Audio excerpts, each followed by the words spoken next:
type is he? The ploughing plonker. Break me pearlies on this blasted pit-ridden tract.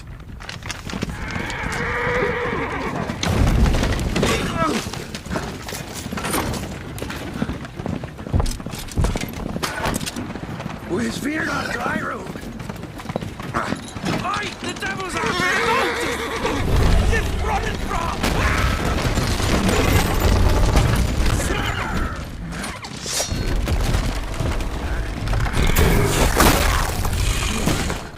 Look out there, shield us.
Salt.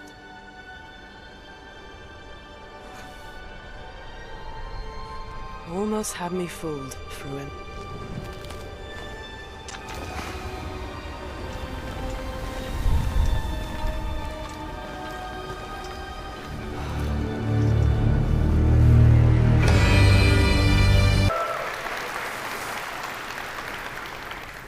This is a technological showcase set in the world of The Witcher 4. What you just saw, and are going to see now, is running on a standard PlayStation 5 at 60 FPS with ray tracing. So in the game, you'll be playing as Ciri, a professional monster slayer, a witcher. She explores the world and hunts down monsters for coin. The region we are in is called Kovir, and you'll get to explore it in the game. Right now, Ciri is investigating a monster, and after gathering new clues, she is heading back to a nearby village.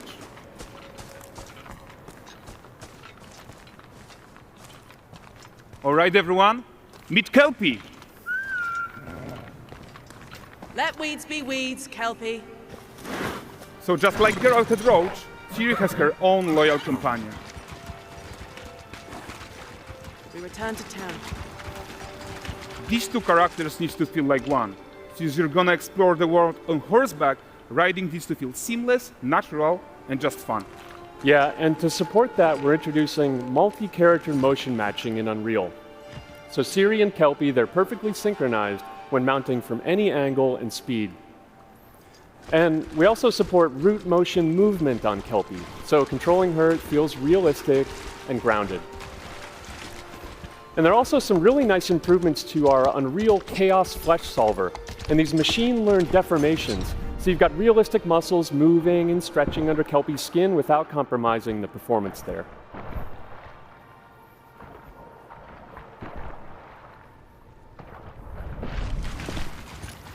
So let's leave Ciri behind for a second and talk about the world itself. So much of the Witcher world is natural, organic, especially Kovir with its dense forest and wild nature. Yeah, and wild nature is hard. And with nanite geometry, we've freed artists from so many of their old constraints. But we don't want to rest until everything we do in Unreal has that same spirit of freedom. There's always more work to do. And foliage is a huge piece of that puzzle. So we are excited to introduce nanite foliage. And in order to achieve gorgeous foliage density everywhere, while still being memory efficient, fast to render, we believe that a new idea was needed. So instead of the same card approach we've been using for the past 20 years, artists should be free to take a nanite approach to foliage, modeling every single leaf and pine needle. And the old LOD tricks of the past, they needed a complete rethink. And in their place, it's a new adaptive voxel representation in nanite. It's volumetric, it's fully 3D, it is super fast to render.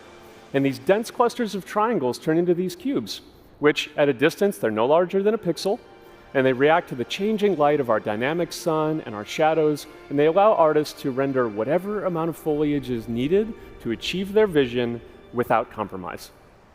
And no compromise means how ambitious we are when it comes to bringing our vision to life with incredible visuals. But more than that, together with Epic, we created faster way to load the world.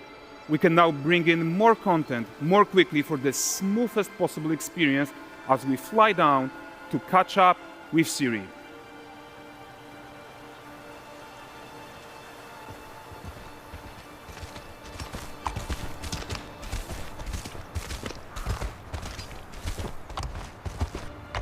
Welcome to Valdrest. So Valdrest is a port town, a hub for fishing, trade and mining. It's one of those places where you can meet shady characters or overhear gossip from other lands. It's also where Ciri took on her current contract. High-tech, let's leave Kelpie here and explore the marketplace and food. I'm so excited we can finally show you some of this stuff. Let's see what Valdrest has to offer. Not her again. Not even at the Land Exeter Fair! Now, 9 gazes while I present him with a fish. For the furry rascal will often wink, and the fair's weight grants good fortune.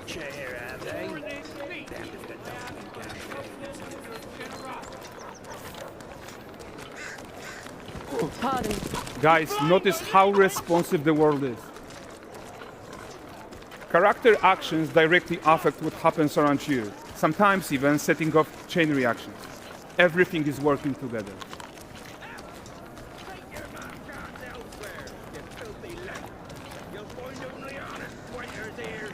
Oh, look at this poor gentleman being taught how to fly by an angry innkeeper. That's what happens when you cheat at Gwent. Last of it, is it?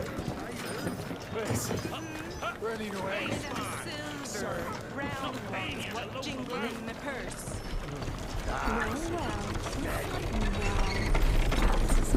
Okay, so this is the guy who gave the Ciri quest his own. Like you probably suspect, he has his own agenda in all of this. You off your tits again, Wilfred. Get your ass up.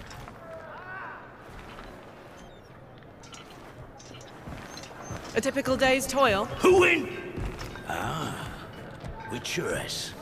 What news of my wagons? No eternity is taking that damn salt to arrive. I found them. And, well, suffice to say, they'll not reach you. As for the salt, I found not one speck. I presume this comes as no surprise to you. Now. Kavir's smuggling trade is of no concern to me. Shush, shush, shush. The manticore that flattened your cart and devoured your men? Quite the opposite. Manticore?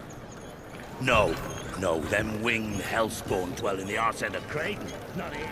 While Ciri decides what to do about that merchant, let's take a look at the character technology that powers this marketplace. Why don't we listen in on these fishmongers? They're selling their wares, chatting up customers. Morning, catch this is. Won't find none fresher. Reckon you ladies after one of Comes. Get this cleaned and gutted for you. You mind, dearest? Into seeing some and more. Got mackerel cod, all Brexit's finest. And there is tons of tech at play here, even in this simple market stall. Metahuman tools, improved Unreal smart objects, chaos cloth, and more. Yeah, and all of this exists to make sure that the gap in quality between Ciri and NPCs is as small as possible.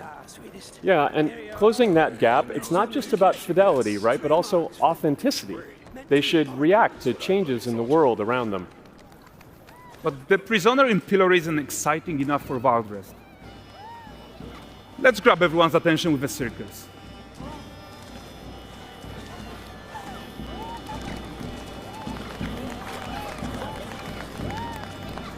But the great performance deserves a huge crowd though.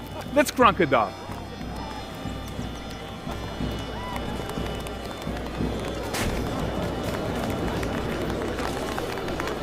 So you are seeing tons of optimizations here to many of Unreal systems, including an entirely new Unreal animation framework, allowing us to fit easily in our 60 FPS budget, not just in rendering, but also with room to spare on the game thread.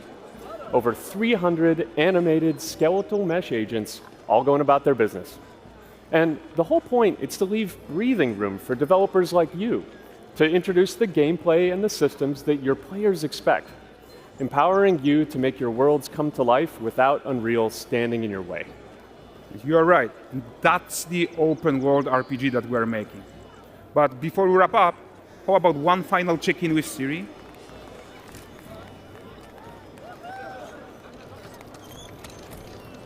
We are making this game to be the most immersive and ambitious open world Witcher game ever. And we are making this a reality thanks to our work on Unreal with the team at Epic. I think what we are doing together is going to bring in a new generation of open world RPGs, and I'm so proud of what we accomplished so far. We are too. So we're almost done, but before we go, here's a small gift for all Witcher fans. A first look at Lanexeter.